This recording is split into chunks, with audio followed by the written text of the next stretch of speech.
near Homer, Alaska.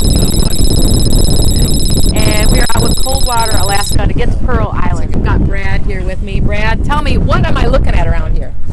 Well, we got the harbor right behind us. And then let's look over looking here out at Ketchimak Bay State Park. And right over there we see, that's a glacier? Yep. Okay, tell me about that glacier. All right, so we got Getgrowing Glacier over there, Yeah. and you can kind of look up into the peak, some of the ice up in there. So we got, it's the Harding Ice Field, sits on top of these mountains. Okay. And we got fingers, which are the glaciers that come down into the bay. It's July, I know. and we have snow up there. Living in Alaska is like living in a time lapse.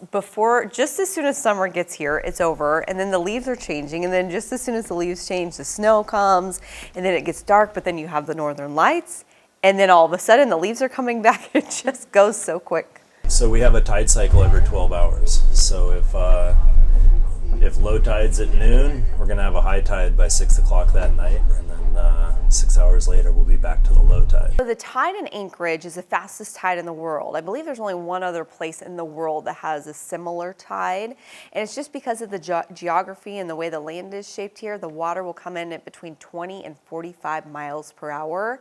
The water will come in at that speed. You can even surf it. It's called the boar tide, and it goes out at that speed, and it'll go from full water all the way across the inlet or the sound to completely dry ground in a matter of hours. What do you know about Pearl Island? What can you tell me about our destination?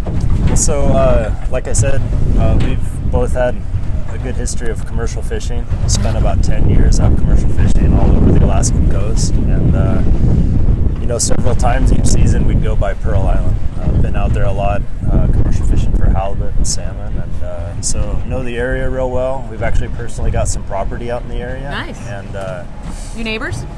You're pretty close. Neighbors. Fantastic. Yeah. In Alaskan terms, we're neighbors. All right. Yeah. Can I borrow some sugar? Yeah. Okay, fantastic. About a 2-hour boat ride, but I'll bring it over to you. All right. Thanks, Brad.